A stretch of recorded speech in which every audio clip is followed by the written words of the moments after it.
Hello, this is the Torg Eternity Delphi Council Debriefings, where the storm has a name. Currently, I am your singular host, Leamon, but very soon we will have Jay and Mark magically appear as normal. Basically, this is an intro to the intro, because after our last recording, it ended up being about an hour and 30 minutes. And while we stretched the hour to be hour 15, hour 10 minutes, or sometimes a little bit less, I felt an hour and a half was just a little too much. So by taking an email that we answered and cutting that, we get it more in line with our hourly or close enough to an hour episode. So having said that, this episode here will be about cyberware, about the Prothetics, and then the next episode that we will have will be answering that email.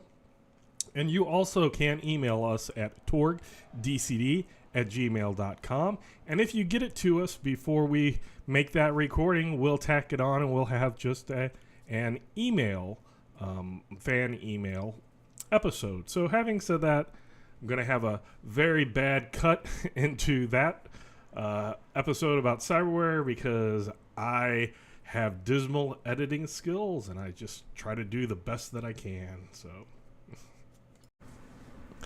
hello, this is the Torg Eternity Delphi Council Debriefings, where the storm has a name. We are your hosts, Leamon, Jay, and Mark, and today we will be getting back into cyberware with Prothetics. But now let's go ahead and jump into cybernetics, the Prothetics. We will start off with I'm going to go alphabetical order. The book on page Cyber Papacy book, page 36 and 37.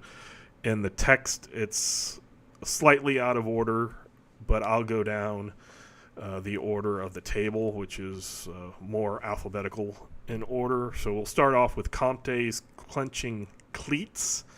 They are $1,000 cyberware, and it's an upgrade to a pair of hard plas legs that features an auto-retracting cleats and grips which can grab even small rocks.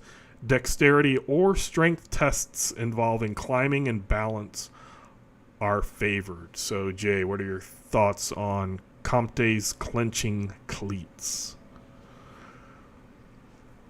It's a tough call because it's only they're 1,000, so it's not crazy. And favored on climbing is not bad because you do have to climb sometimes. Mm-hmm. Balance, not so much, but the thing is, you can often get favored on those kind of tests by just having a rope or climbing gear. So this is basically climbing gear that can't be taken away from you, but is probably contradictory.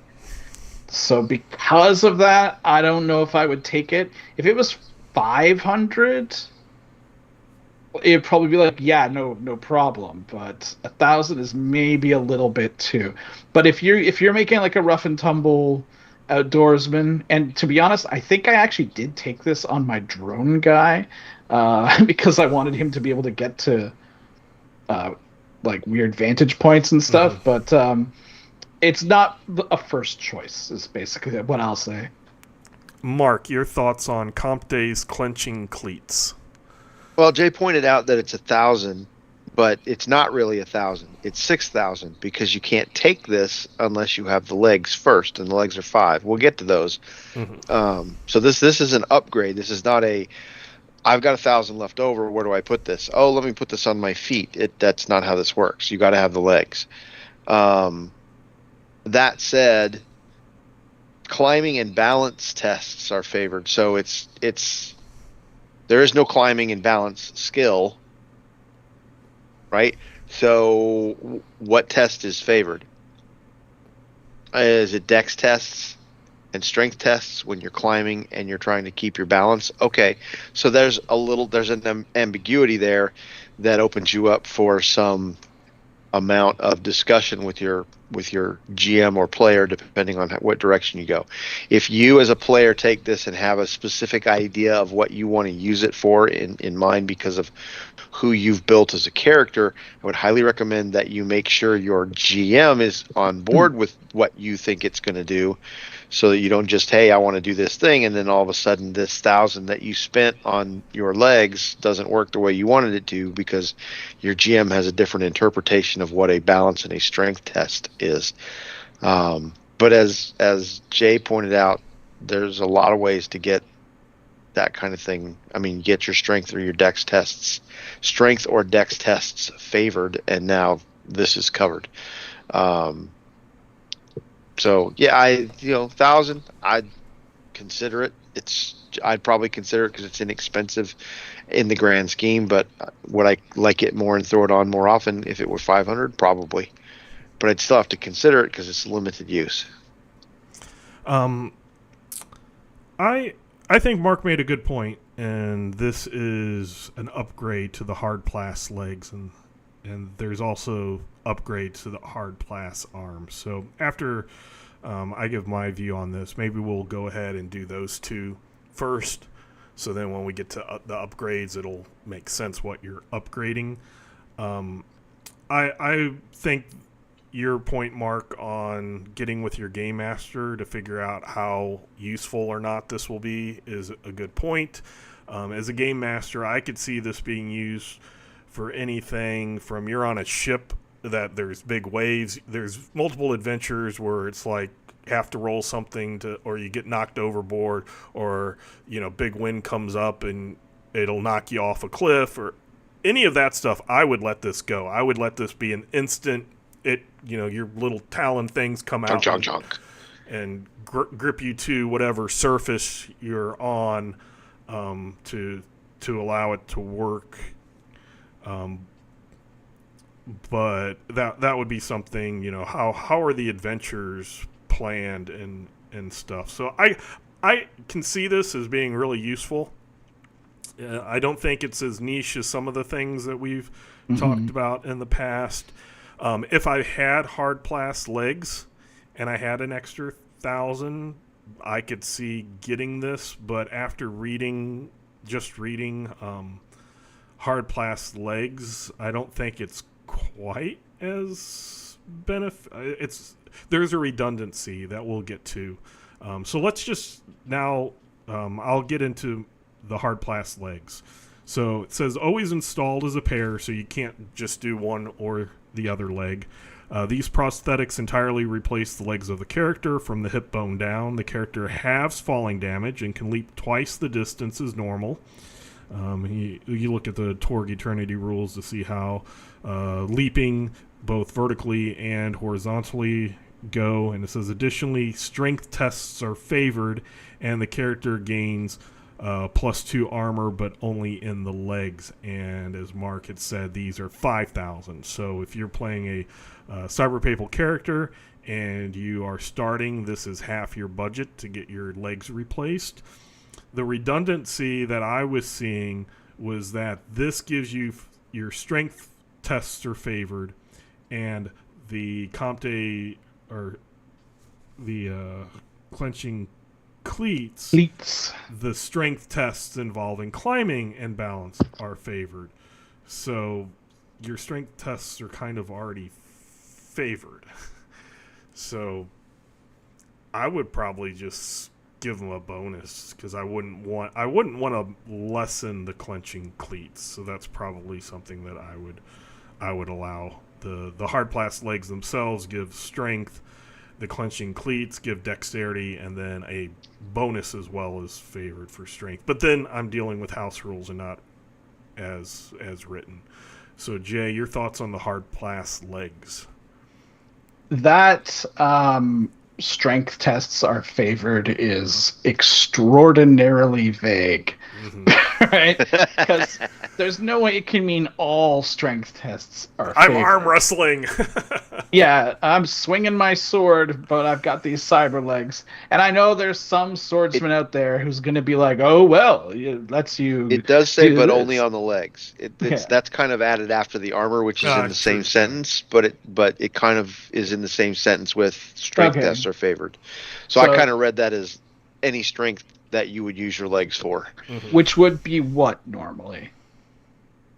Is Lifting the with question. your lift with your legs. Lift with your legs, not with your back. Yes, if you're pressing. And it's kind of funny that the clenching cleats also, I mean, are feet only, but climbing, I mean, you would think having hand upgrades would help with that too. But anyway, overall, they also like having falling damage. How often does falling damage happen? Is the thing. Doubling leaping can be very good in niche circumstances. It's one of those things that suddenly becomes very important. And if you've ever used a bunch of Jiangxi against people, you can see that leaping can sometimes really help. And the armor on the legs is decent, except I would imagine most characters who are doing this kind of thing are probably going to have armor already. The fact that it's a one buy for $5,000 is all right, unlike the arms, which we'll get to. But I don't know if I would ever really take. I don't think I've actually seen any of my players ever take hard plast legs, so I don't know what sort of goal you would have in mind for taking them. And I can't remember if there is something.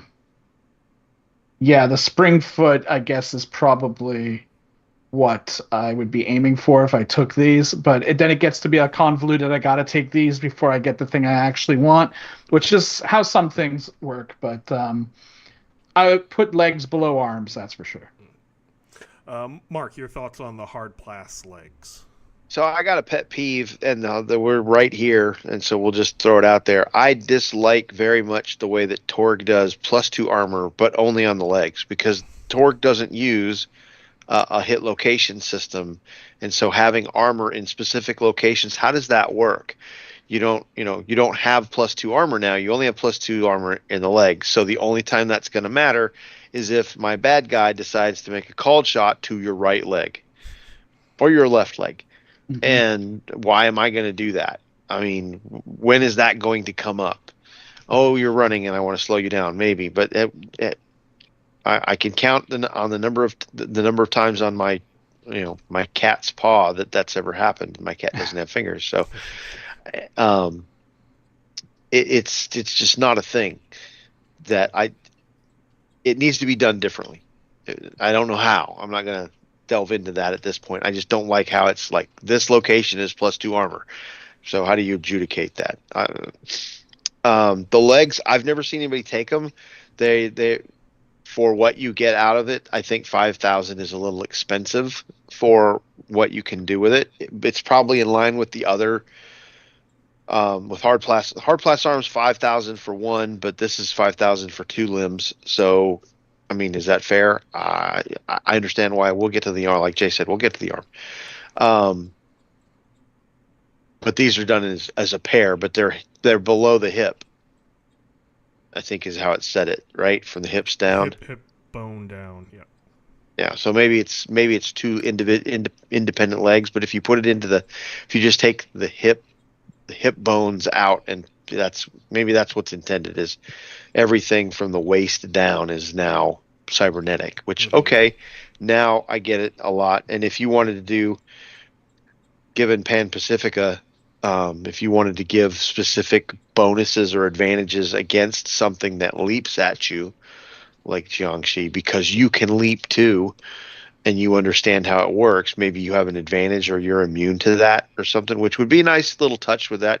It's niche, but I just, yeah. I guess you could also say your unarmed attacks are kicks. If you were a martial artist, maybe you get a strength bonus to your martial arts kicks, because we say, when we've talked about martial arts, it's it's not just your punches. It's all, any attack, because I can kick.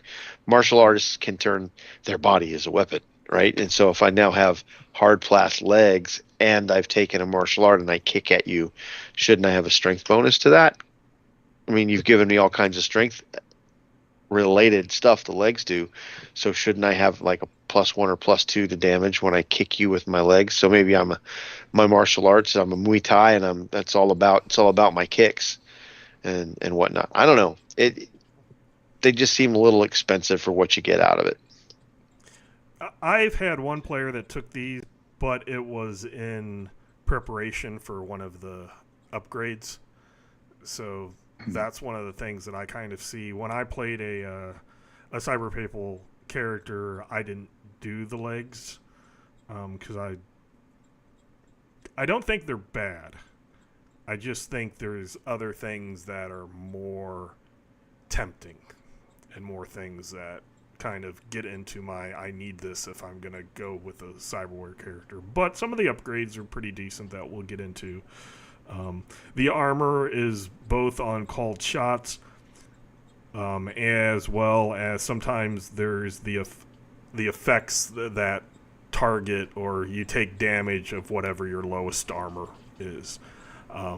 This is one of the things where you as a game master in your group will need to decide, because I know there's a lot of players out there who love those called shots, but then get really mad if a game master calls shots against them. I'm going to shoot for the head. Well, I'm going to shoot back at your head. You can't do that. I'm a Storm Knight. We had a headshot last night, yeah. Type thing.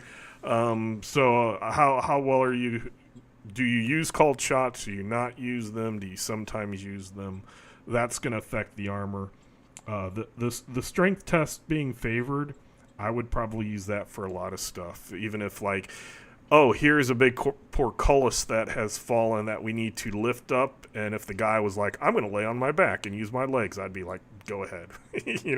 you bought the legs, so cool way to bring it into play. If you can convince me, and not a hard convince, but if you can make something seem cinematically logical, plausible, right, then I'm going to allow that.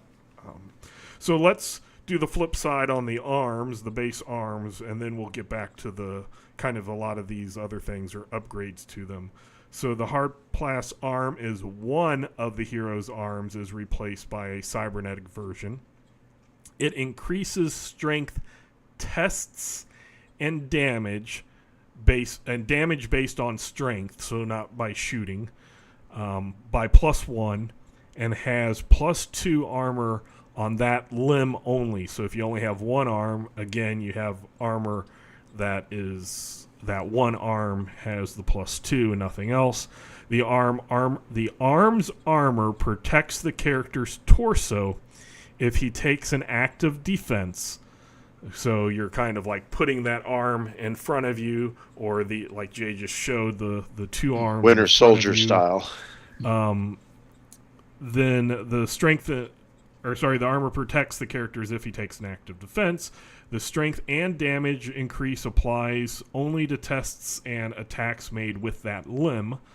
The implant may be installed a second time, which grants a total bonus of +2 to strength tests and damage if both arms are used, such as with two-handed weapons. So if you have a long, like a normal sword that's a one-handed weapon, you don't get the +2 bonus. You'd only get the +1 bonus. But if you have a two-handed weapon, then you get the +2 bonus to strength tests and damage, and applies the armor bonus, of course, to both limbs.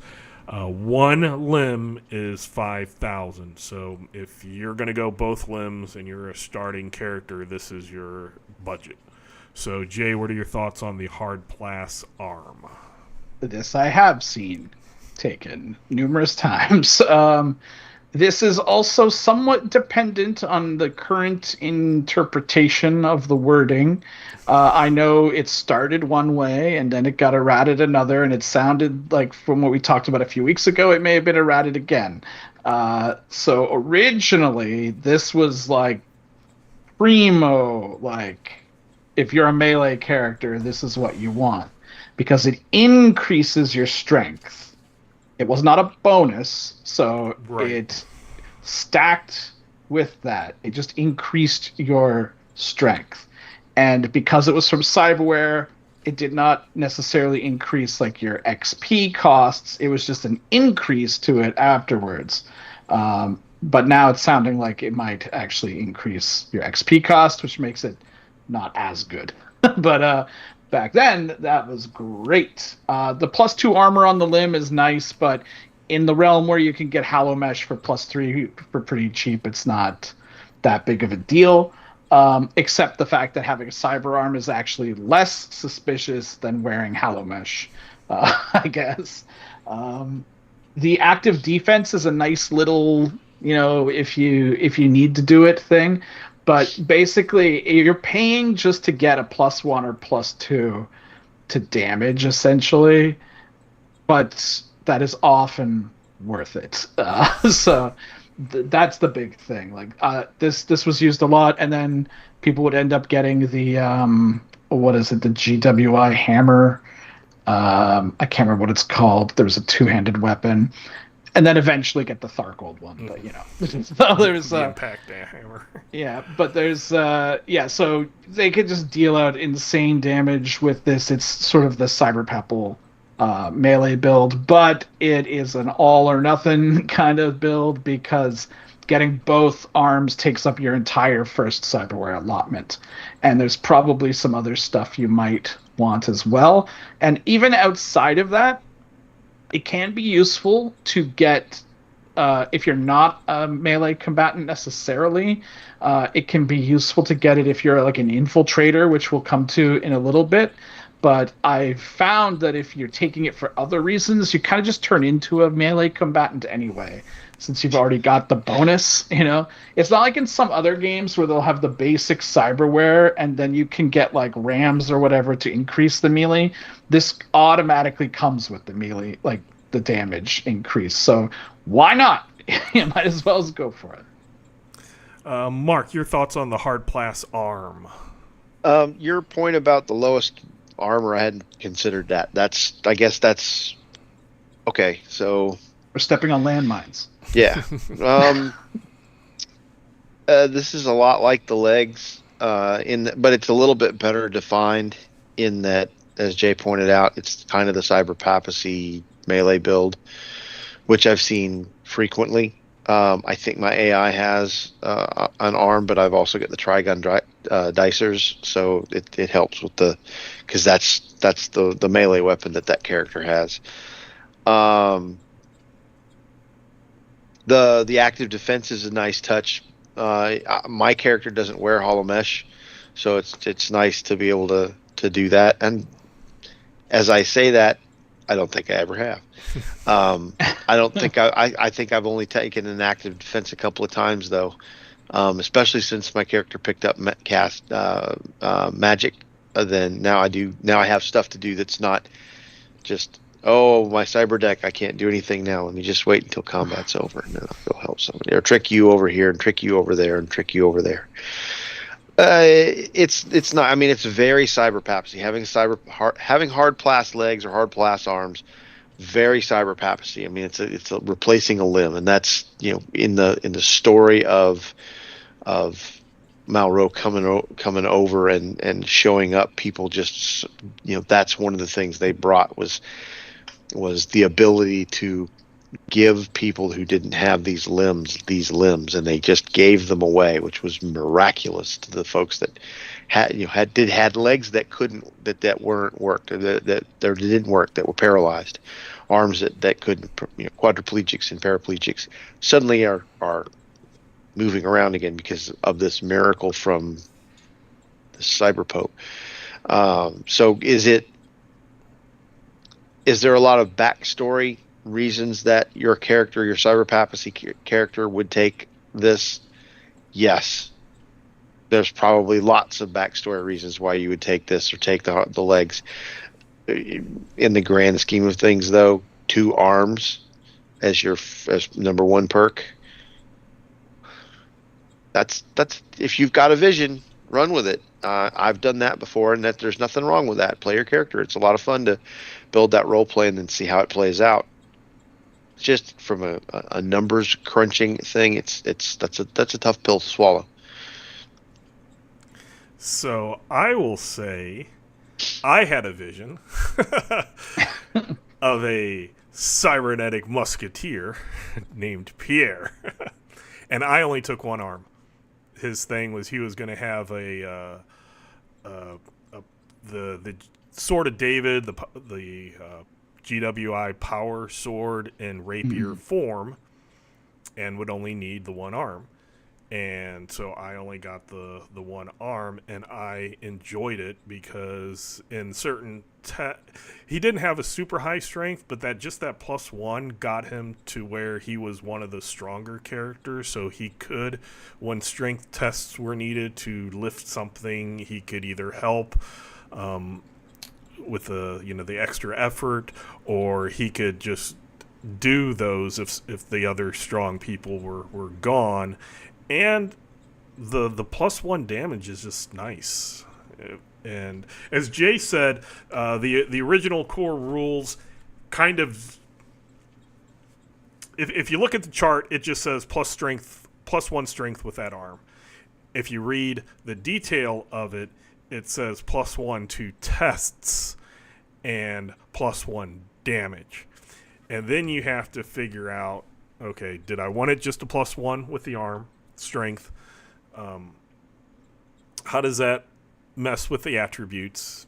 If it's a bonus, then does it, what does it stack with? What doesn't it stack with? But if that's kind of your +1 and you're not really worried about a bunch of other stuff, and you get a nice, power sword that you can use one-handed, that's a point added to there. You can use your strength tests elsewhere. And really a +1 to strength is like having a strength of that higher if you can use it in that situation. So for the most part, your strength is increased by +1, just not with the XP getting involved with it. So I like this by itself. Like I said, I've seen hard pass legs on characters with the upgrades that we'll talk about, but even with the upgrades for the arm, like the slicers, the dicers, the power fist, and the various other weapons that you can put on the arm, which I have seen, I think this is just good by itself for even for half of the cost. I think I went some eyes later on. I added some other stuff, but I never went back to the arm. For that character, having the one cybernetic arm was perfectly. I was perfectly happy with. So now let's move back to some of the. I think it is worth mentioning that the prosthetic limbs that the cyber papacy gave everyone for free are not these. Yes. They're just ones that still have your normal attributes, but these are the ones that the cyber priests and the actual members of the church had. Only the pious laity would have this upgraded stuff, and you've got them because some cyberleggers ripped it off of some church police or what have you. So keep in mind also with it or something. Yeah. So keep in mind, it's not that everyone's walking around with this stuff. So it's not like everyone you meet in the cyber papacy doesn't have +1 strength. Right. So the normal prosthesis are just your normal stat that probably look like your arm. They have the synth skin covering and such like that. So let's move on to. We talked about the cleats, the Comte's crazy fingers. So the fingers of a hard plas cyberarm, so you need the cyberarm, are enhanced with highly agile fibers. Dexterity tests involving manual agility are favored, e.g. using keyboards, lockpicking. If both are upgraded, the tests gain a +4 bonus instead, and these are 2,500. So Jay, what are your thoughts of the crazy fingers? They are crazy. Crazy good if this is what you're doing. Also, this is one of the most extraordinarily vague descriptions. Keyboards? So it's like using a keyboard to what? To do computers tests? But it says dexterity tests. So what are you normally doing a dexterity test on a keyboard for? Or can it be a musical keyboard? Does it help you play? But anyway, it's mainly going to be used for an infiltrator, generally speaking, someone who's either picking pockets or lock picking. And favored is okay. I'll take, favored comes and goes, no problem. +4, on the other hand, is a rare treat to achieve. And so if you want to make an infiltrator, and Cyber Papacy has probably some of the best infiltrators with the hollow clasps and some of the cyberware we discussed previously, then this is crazy for lockpicking. However, it's expensive because you want both arms and this twice, so that's like 15K right there. And locked doors generally are openable by other means anyways, so most adventures, if there's going to be a locked door, don't, at least probably shouldn't, design it so that a failed lockpicking test shuts down the whole adventure. There's usually some other way to get around it. So having a super high lockpicking isn't necessarily needed, but it can often get you some bonus things. What this is really good for is groups that are more proactive. If you're playing more of like an open worldy style game, and you're not just going on the mission, if you're kind of making your own operations, playing it kind of more Shadowrun cyberpunk style, then something like this is going to be very, very handy, literally. But yeah, so I really like this one, but be aware it is expensive. Mark, your thoughts on the crazy fingers? So I realized that the dex tests involving manual agility are favored, but it says using keyboards. You might consider that might give them a +2 on a computer's test if it's involving typing. I realize that's not a dexterity test, but yeah. I think the intent of the perk with that added to it is so you're like, that you can type faster and more accurate, crazy fast because it's crazy fingers, right? So that kind of strikes me as something that's that super handy, literally. I like Jay's approach as an infiltrator. There's a lot of stuff here that from the standpoint of your GM, convincing your GM that what you want to do is applicable to this, and the bonus ought to be added in. I mean, you have very dexterous fingers, so what does that apply to? Well, like clearly at lockpicking, computers, maybe keyboards, typing, anything I got to do. If you got a DSR where we got to disarm the bomb and get the wires, maybe you convince the GM, hey, do my CompD fingers help me with selecting the correct wire? Sure. Things of that nature might be really good, and I do. +4 is hard to come by. I mean, you put conditions on foes, and you have to get good and outstanding to get +4s on them. So just getting granted a +4. And I read this. Tell me when we get to you, Leamon, if this is intended to be favored and +4. If you've got them both. I kind of read that way. It says instead, though. Yeah. If both are upgraded, does it test gains a +4 bonus instead. Oh yeah, it sure does. Okay, never mind. It gets converted. Yeah, never it's mind. not that crazy. Yeah, but still +4 is super still crazy +4 fingers. Really good. The upgrade. Super crazy fingers. That's right. Yeah, they're good at 2,500. I consider them. I think I might have. I don't remember if I've got that on my AI or not. I know I have the arm for the Trigon slicers, but I've got a weapons dock on there too, because that's how you get to the eye, which we've covered before. which makes him useful with the bell snipe and the gun. So yeah, I like them. They're not overly expensive for a one pair, but because you have to buy the second arm to get the second pair to get the +4, it almost to me becomes cost prohibitive at that point. I don't know that I've seen anybody do that path. Yeah, I like the idea a lot. I haven't seen anybody with it. I definitely was thinking, as you stated, disarming a bomb or something during a DSR. I'd completely allow this with. In my personal DSRs, I also like adding repair type things. DSRs, I have there's the stereotype cliche of your helicopters and airplanes crashing.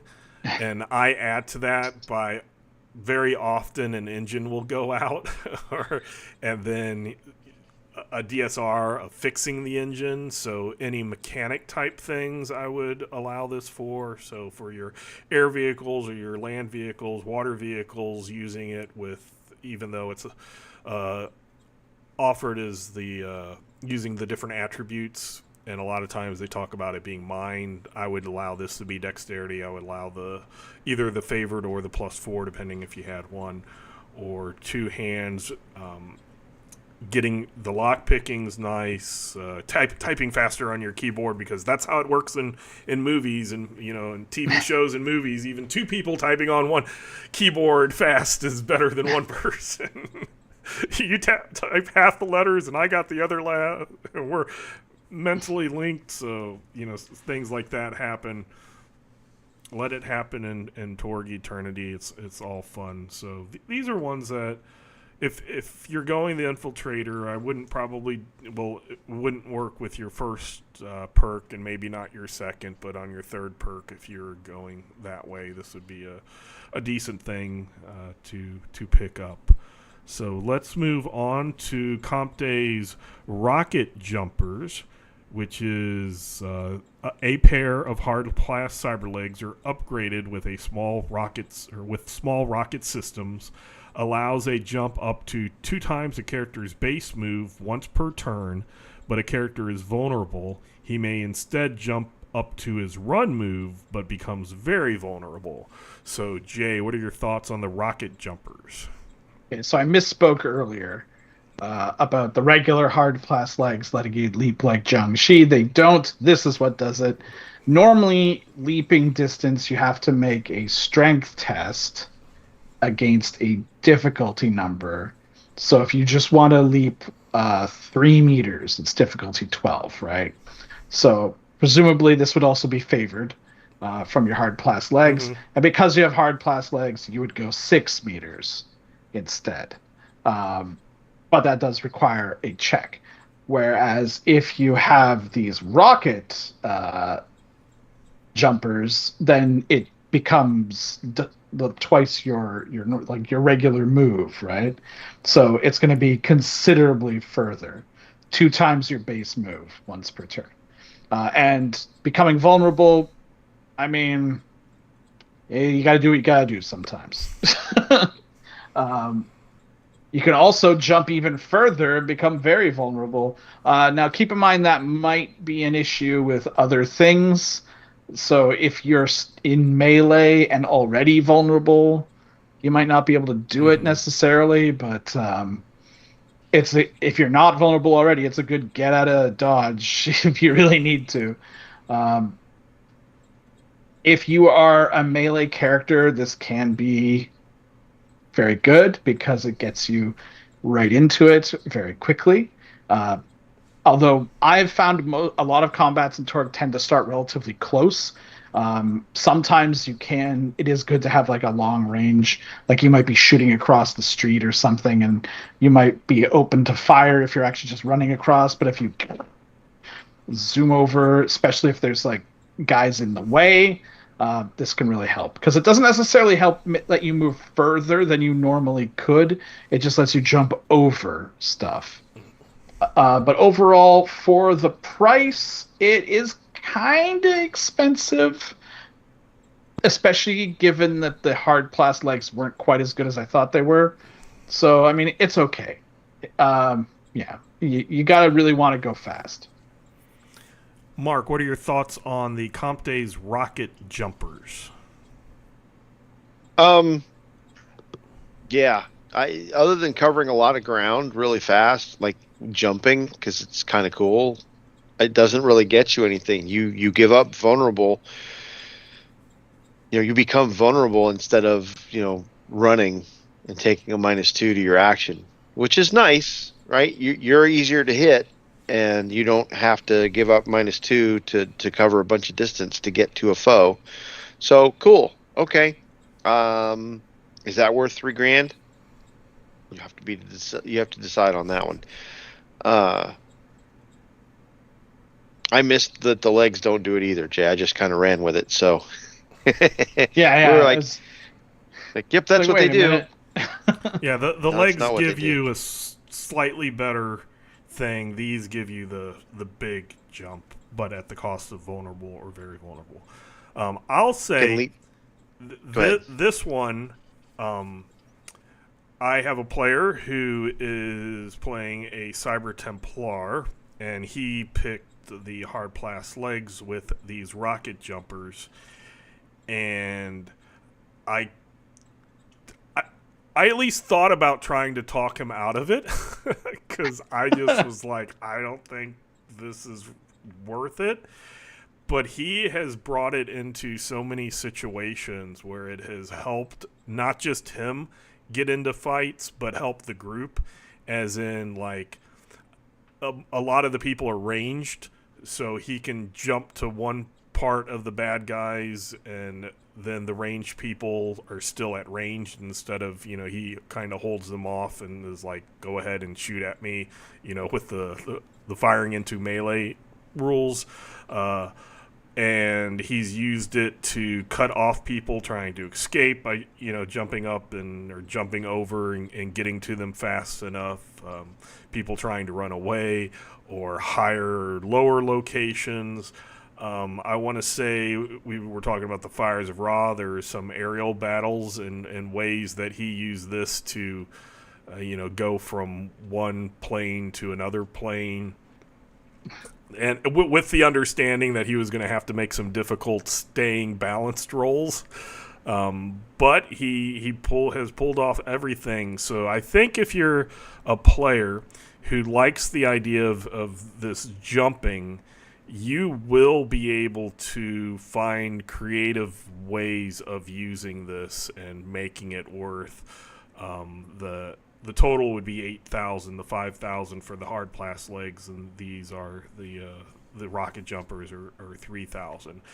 Again, when I first read this, I did not think it was that great, especially with the vulnerable and the very vulnerable. But in play, I've seen it actually come into use, and it wasn't just it was that one time. This player has brought this into multiple situations and have made it useful. So that's just my first-hand experience on it.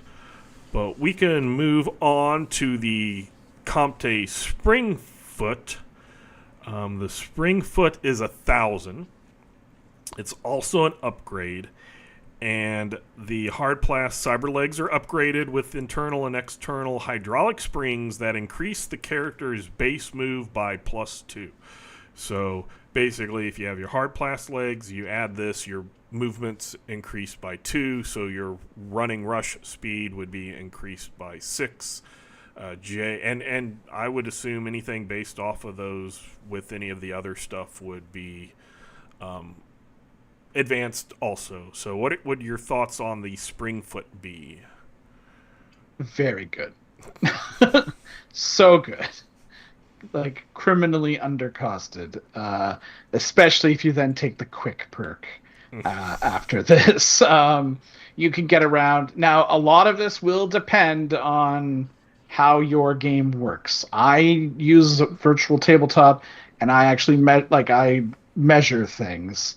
I know a lot of people kind of do more zone-based theater of the mind, like, you're here, you're over there. So in that case, like a +2 here and there probably isn't going to be a huge deal. But if you are keeping track of exact movement, then it is actually a pretty big deal because it's probably not going to be the slow character that takes this. Mm-hmm. People generally don't take upgrades to bring themselves up to average. They take upgrades to become exceptional. So you're going to really have somebody getting across. And because this increases your base move, it's debatable, but how's it worded again? Yep. So that does stack with the rocket jumpers. Mm-hmm. It lets you jump farther as well. So, and if memory serves, there's no limit on how many upgrades can go in a limb, right? Correct. Yeah. I remember there was in classic Torg, I believe, but Yes, there yes. was. But So yeah, you can have. So if you're already paying for the rocket jumpers, there is no reason to not get this spring foot as well. But I would see people be more likely to get the spring foot in the first place. So, Mark, what are your thoughts on the Comte Springfoot? Yeah, I agree with Jay that this is a super valuable. If you're tabletop, you use minis and measure it out and do meters and all of that for it. It's the beginning of broken in some cases, depending on how you go with it. In Theater of the Mind, it's still pretty good too because you can make the case to your GM that you can do things because of this that's a little more esoteric than just 2 meters or whatever. So it has advantages in both cases. You just have to play it properly and approach it with the idea that you're not going to get everything you want all the time, but if you're creative with your approach, then you can get it. I think it's priced appropriately. I like the 1,000 because it's really you're just getting 2 to the base move. And if it's not a prerequisite to anything, it is an upgrade to the legs. So you got to get the legs already. So you got $5,000 for the legs, and you're putting this on it, and then you can do other things with it as well. So I like this. To me, this is where the upgrades ought to be priced. Is in this realm, because it's what it makes sense to me. Yeah, I like it. Just the flat. There's no ambiguity in it. It's just +2 move, and then whatever is increases movement, whether as Jay said, the quick perk or getting the rocket jumpers that are based off of it. It's just more upgrades, and you're going to have those people that have the that want this are going to start off with a high enough dex, a 12, a 13 or so, and this is just going to put them even higher. And when you're going on a chase, it might be able to get you past that normal cap that you you get the ceiling, depending on what other things you can stack up there. But +2 movement, if you rush, that's a +6 more meters on a virtual tabletop that you're actually using the measurements, which is how I tend to play. When I do it in person, my groups prefer Theater of the Mind. For some reason, when we play on virtual tabletops, they prefer the battle map type things. But as Mark said, even in Theater of the Mind, if this is something that I had 2 people, 2 characters, and I'm like, okay, they're saying we're next to each other, and the one rushes over, or the one runs over, rushes, whatever, or even walks over, and I say, you get there, but you needed to kind of rush a little just because it wasn't quite there, so you're going to take the penalty. And if the guy reminded me, hey, I have these spring foot, then I'd be like, okay, you can get there without the penalty, so that's fine. Let's move on.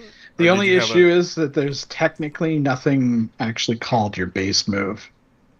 I guess it's just called move. Yeah, it's just your dexterity. Don't let the details get in the way, Jay. Come on. Dexterity becomes move, so just this adds to your move. It does not add to your dex, so it's not an attribute stack. It's a move stack. So let's move on to Comte's Vacuum Palm. So Skipping the Trilon tendons. The tendons. this are because I'm Because it's at the beginning, remember? Yeah, it's at the beginning. So let's go back to the Trilon tendons. Sorry, the text, because I've been reading the text, that is in a different order than the chart. So the Comte's Trilon tendons are structures that anchor the muscles to the skeleton, and this install replaces all the tendons in the user's body with stronger but still flexible materials. The user's strength tests become favored.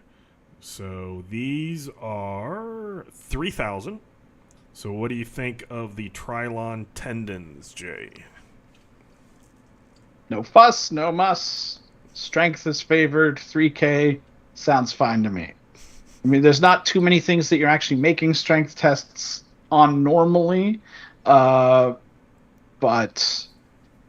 and technically they do count for, I guess, defeat tests if your strength is low. But yeah, they're all right. If you don't want to go with the extreme expense of arms and like all that stuff that we've been talking about, this is just a nice way to get your strength tests favored. So fine, I think 3,000 is probably all right for it. It's something. Strength test is the kind of thing, if you want to go around lifting things, that you make them happen on your own. Mark, your thoughts on the Trilon tendons? I think it's a little pricey just to get your strength tests favored. There are, as we've been pointing out, there are a number of ways to get your strength tests favored.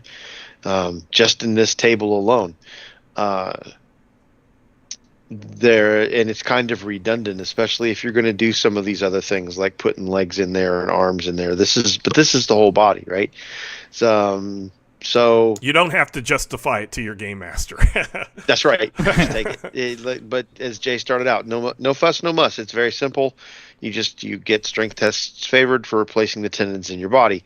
I would question whether or not this would apply to a defeat test based on strength, because this is for strength tests, and I don't think it's a strength test when you test for defeat and use strength, because you're using the lesser of the two for your test. Now, if I'm in a weak moment and I like the character and want them to survive, do I let them favor it? Maybe. But, rules as written, and Leamon I'll let you chime in on this one. Is it a strength test if it's a defeat test that uses strength? It's a defeat test that triggers either a strength or spirit. So if your strength was either lower or tied, say I was playing a character that I wanted a decent strength and spirit for the shock. I'm a warrior. I want strength. Yeah. But I want spirit for the shock. So or you're a Templar or something. Or hospital Templar or Musketeer. So you have both of them, and they're both there, and you choose this, and you need to make a defeat test. Sure. I'm going to use so strength. It is a strength test. So I'm going to use strength for my strength test for defeat. Yes, and that basically does that. Or if you want to stack it with the other one of the perks that allows you to choose strength, because, and here's the thing, I know because I've read it very recently, when they talk about a defeat test, and the example in the core rules is like so-and-so is making a defeat test, their strength and spirit are the same, but they have a willpower card that is used for spirit tests, so therefore it applies. So that's why I would say that this applies, what over there. Okay. And then if you have adrenaline, you could use your adrenaline cards to help you with that defeat test. So that's what I'm going off of, that example in the book. Okay. I think this is, I like the clear cutness of it, as Jay said. It's just very simple. It does a thing, and it's a price. And if you think that thing is worth the price, then go for it. And it's not an upgrade, so you don't. It's not. So you don't have just to do it. worry about buying anything else. for it. And then it's also no justification of, I'm going to get on my back and use my leg, push with my legs. You just, Nope. I'm going to do this. I have it. So I think that's that's nice. Simple. So now we'll switch back to the vacuum palm. This upgrade to a palm of the hard-plast Cyberarm features a strong vacuum and seal as well as locking mechanisms to grab rock outcroppings and limbs. These features allow a character to ignore 6 points of penalties for climbing tests. If 2 Cyberarms are upgraded, and this is where the language is going to allow both things to happen, those tests are also favored. So it's almost like the suction cup type thing going on. So Comte's vacuum palm, Jay. These are so amazingly good, but so amazingly expensive for what they are. 5,000. Ignoring 6 points of 5,000.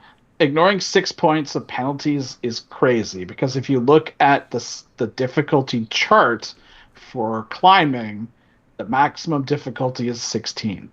And it's worded as those are modifiers. So if you have this, it's just a DN10, baby, for whatever you're doing.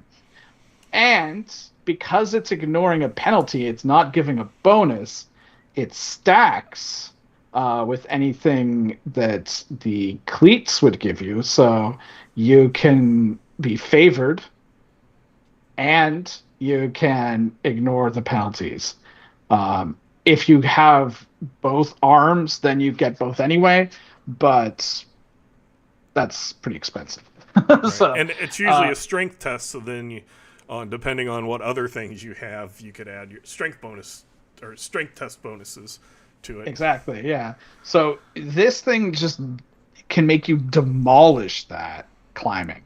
But on the other hand, maybe you just jump up there with your rocket jumpers, or you have the ability to fly anyway. So someone has a fly spell, they can just cast that all they want on people. So it's up to you. But like it's if you want to climb, if you really want to climb, then this is the one for you. Now, I would also probably let you get a bonus against being disarmed, and possibly give you bonuses to grappling as well, given what it is, but that's not good. Actually in the description. Mm-hmm. So your mileage may vary. Mark, your thoughts on the vacuum palm? Yeah, I had already thought about the bonuses to holding on to stuff. I don't know why my brain didn't latch on to grappling, because that's holding on to stuff, specifically your opponent. But I would say that it's anything at that point. If you're, if you didn't have the clenching cleats and you're trying to stay on board the ship, but it's trying to throw you overboard, and you've got vacuum palms, you grab the side of the ship, and now you've got that bonus to stay on the ship. Sure. There are a lot of ways that this could play into it. The text seems to read as if it's somewhat niche in that it's only climbing, which only comes up when you need to climb something, which oddly enough seems to come up quite frequently. But again, there's a lot of ways to skin that cat, in that you can fly. Rocket Rangers can fly, supply spell, a lot of different ways to do that, which just goes to show game masters, you don't always have to figure out the solutions to the problems. You just have to present the problems and let your players figure out the solutions based on the tools that they have at hand. It's probably a good idea to figure out a couple of solutions so you don't paint them into a corner and then everybody throws their hands up and says, okay, well, game's over. But this is one of those points where you've put this tool in the palm, literally in the palms of their hands. What can I do with this? Well, the text says climbing. If we want to extrapolate logically away from that, what else can we do with that? Well, there's a lot that we can do with that. Just ask your player, what could we do with this? And their players will come up with some stuff for you. I like it. That is a path that is very expensive if you want to go down that path. 5,000 each. Yep. But as Jay pointed out, now I might say that, you know, it does say upgrade increases, ignore 6 points penalties with just one, right? Right. The second one also makes it favored, so yeah, it's good. How are you climbing, you know, one-handed with this vacuum thing where this hand can't hold on, especially if you get into very sheer. Hold on. Well, but you can hold on, but how do you climb if I'm climbing a very sheer surface that I have to vacuum this palm onto? What's this hand holding onto when I let go of this vacuum palm? You can do it without the vacuum. Anyway, it's only DN16. Yeah, anyone can Spider-Man up that. Whatever. We're gonna suspend disbelief for a little bit and move on. I like it. It's a very good upgrade. It's a very expensive upgrade. You get to make those decisions if it's worth it or not. Yeah, I would use the climbing thing for holding on also.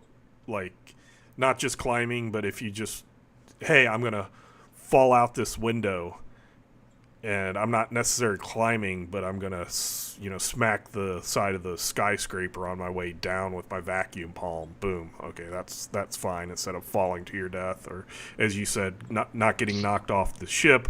Or I was even picturing, like, getting shot off like a cannonball over to that aircraft over there and just I'm stuck on it, type thing. Could be really, really fun and thematic and dramatic and all of that. So this is something, as Jay said, it so is so ridiculous in making climbing tests not like they're nothing.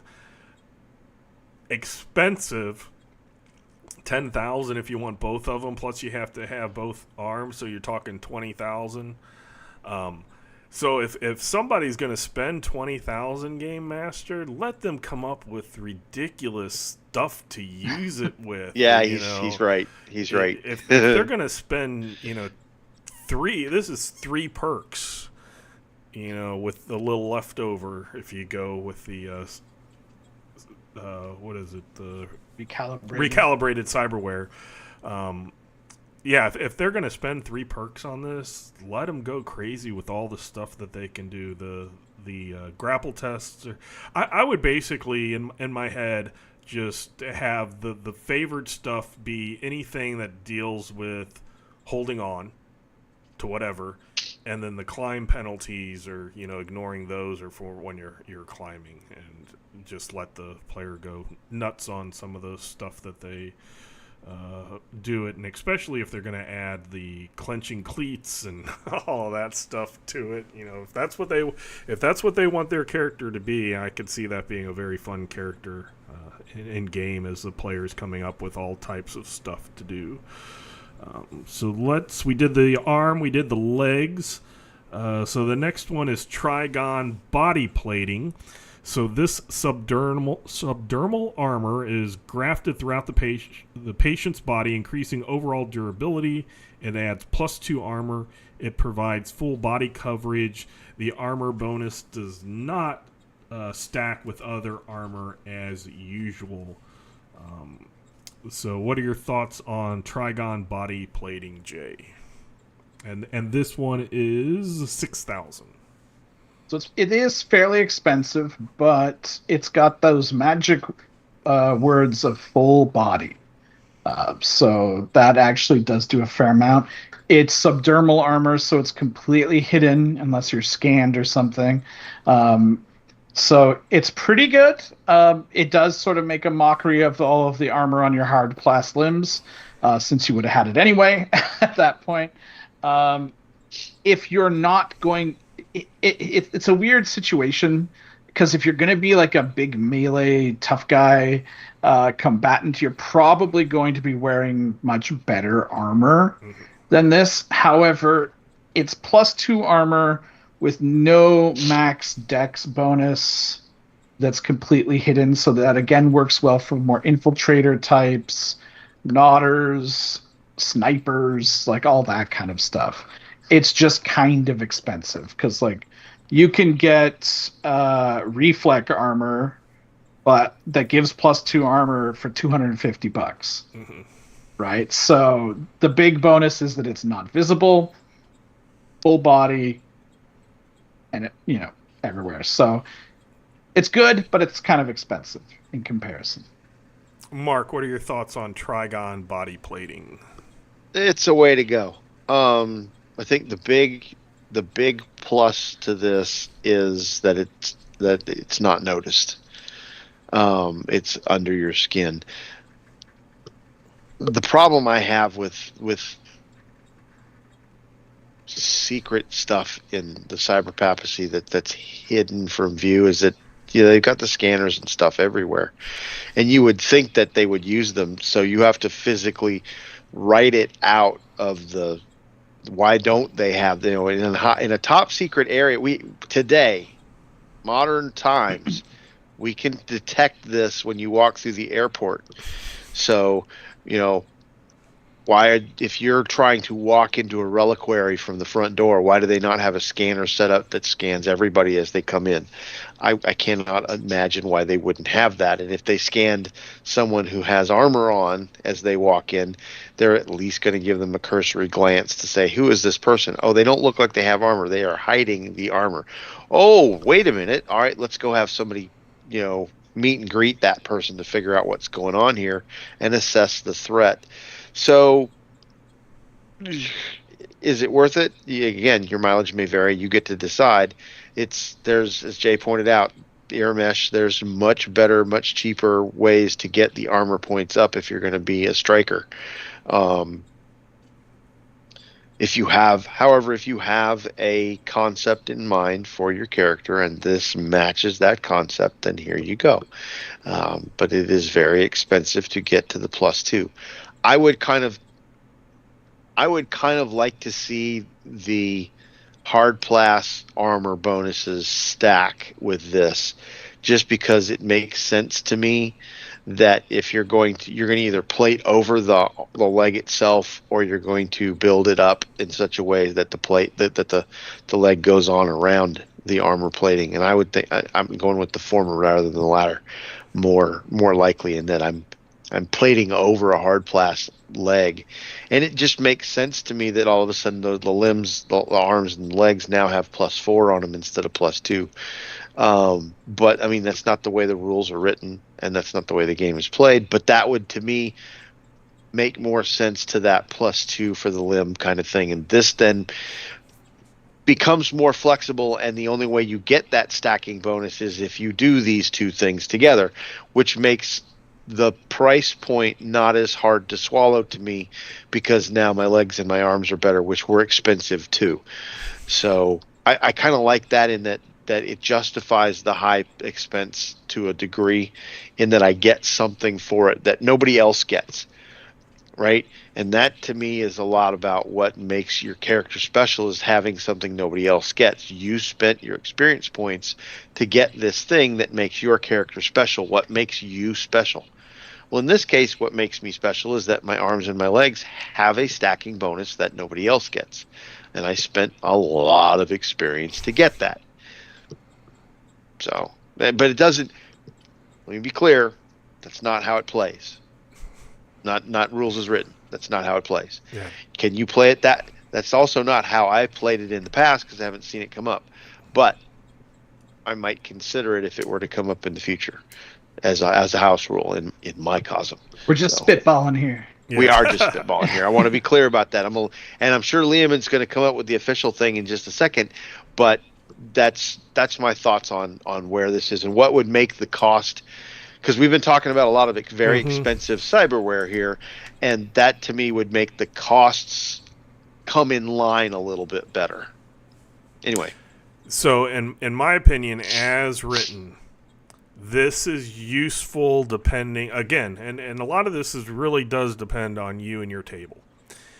If your table doesn't worry about times where your Storm Knight's not might not have armor, it might not be as relevant. If your Storm Knights refuse to go into the club without armor, then this is not going to be as relevant.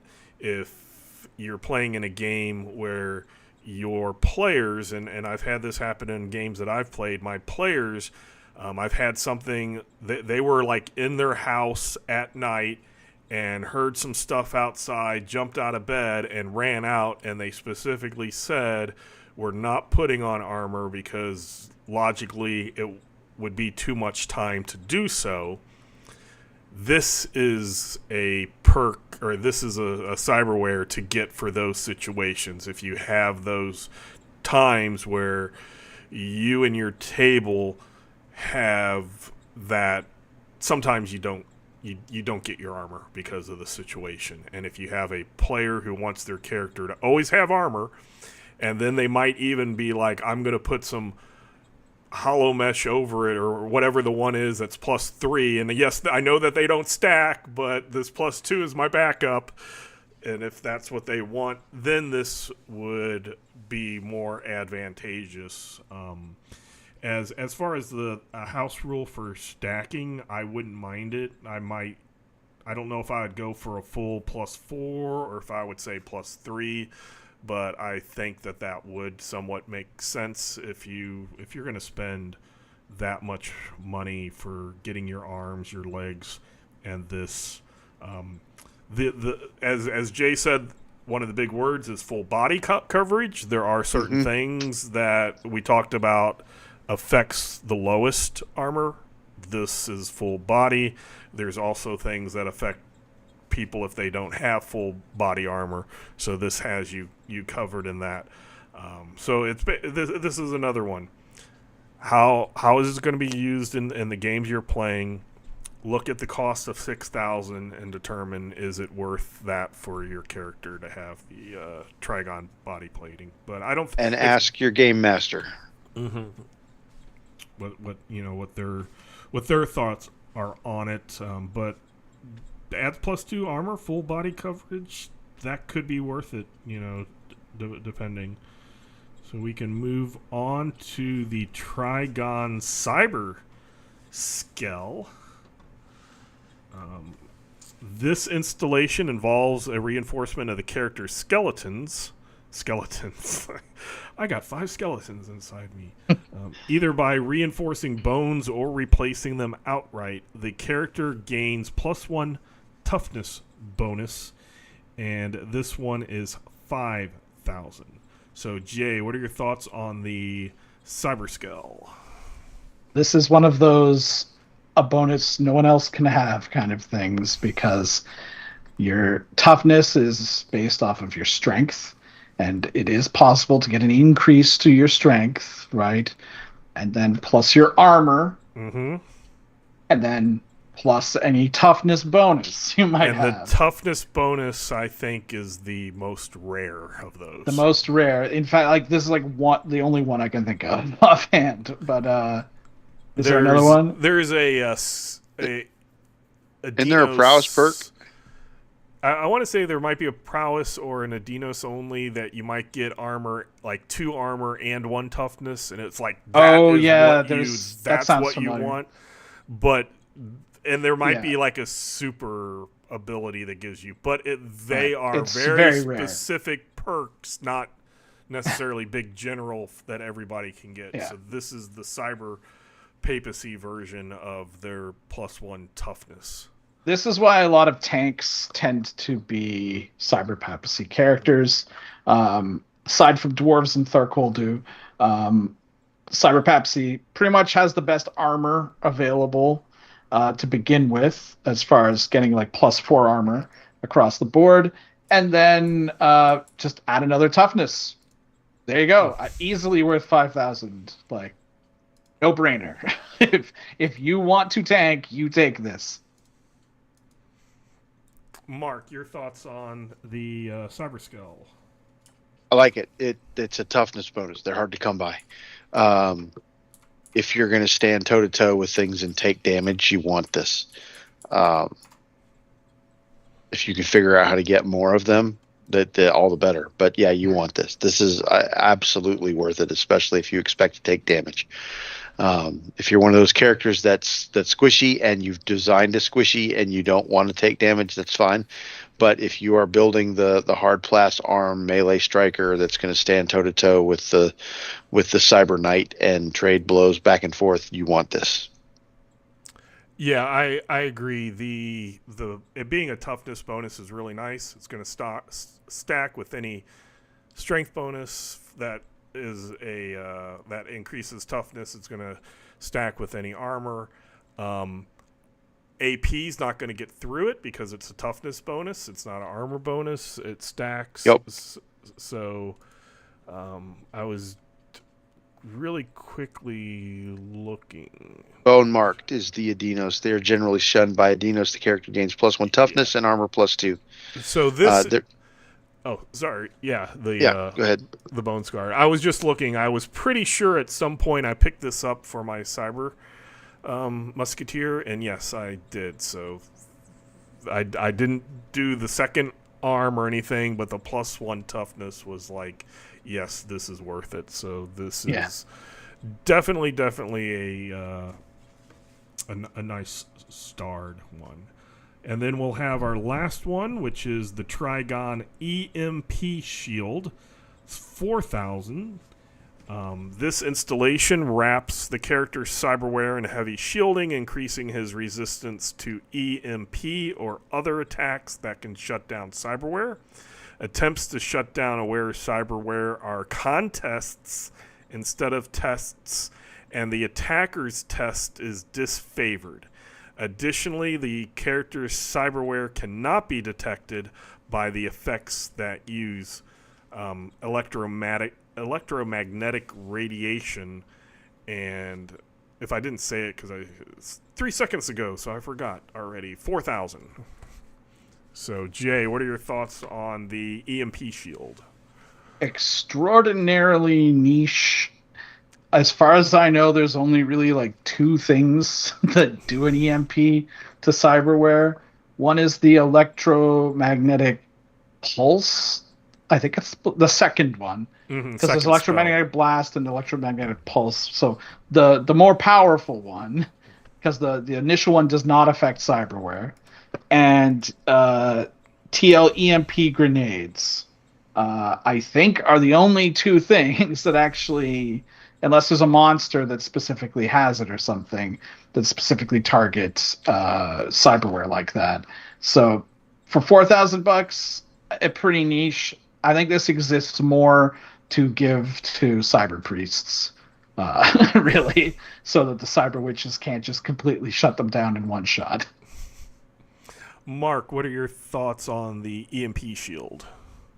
I think the value in this one is in the very last sentence, really, where it says, additionally, the character's cyberware cannot be detected by effects that use electromagnetic radiation. There you have the way that you walk into the reliquary and nobody sets off the alarms. If you're getting it for just that thing, though, that's very expensive to just get that one thing. Is there a Cosm card that shuts down cyberware? There might be. There might be a Cosm card that does something. I don't know if it's an EMP though. But see, if there's a Cosm card that's got an electric event that shuts down yours, there's somehow tied to electromagnetics or whatever, or it's center text. I think it's a mandatory upgrade or something like that. Something like that. I might allow that. I mean, you spent $4,000 to get this thing. I might let you sidestep, like if there's a center text that shuts down your cyberware, or a Cosm card that affects it, and you specifically went and spent, because this is $4,000. If you presumably you're not going to take this at the outset, which means this is going to be a perk later on. That's almost all of it, if it's not recalibrated cyberware or something, right? So, or at least half of it. So, I mean, other than that, niche, wouldn't take it. Yeah, I think if this one, let me look just to see. It's called the EMP shield. if this would have been, and I don't think it is by quick look, when Torg Eternity first came out, I think it would have been a lot more useful because, as Jay said, EMPs usually don't affect cyberware because there were a lot of spells and other things that completely just shut down electronics, and when used against cyber papacy characters, whether NPCs or Storm Knights, it would shut them down. And then there was all these questions like, what if I have a cybernetic heart? What if I have a, do I just die? What happens? And then there was a rules errata clarification that said that if anything has wounds, that these lesser EMP things do not affect things with wounds, considering, hey, if this is a street beater, maybe, but if it's a cyber priest, probably not. If it's a storm knight or stormer, it's, not going to affect them. And then there was the greater one that came out as this first spell that I had that I took that I wanted to shut down cyberware doesn't work. I want a spell that shuts down cyberware that works. So then there was a bigger spell put in it, but it is so few things that actually affect, so few EMP things that specifically affect cyberware. Like they'll affect cars and normal computers and anything, but not cyberware.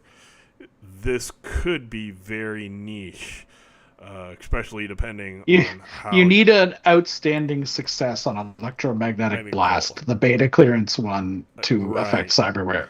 So that's what this is against. Now, as Mark's point, yes, this would definitely stop all the little alarms when you pass through the metal detectors, and stuff would be like, yeah, no problem.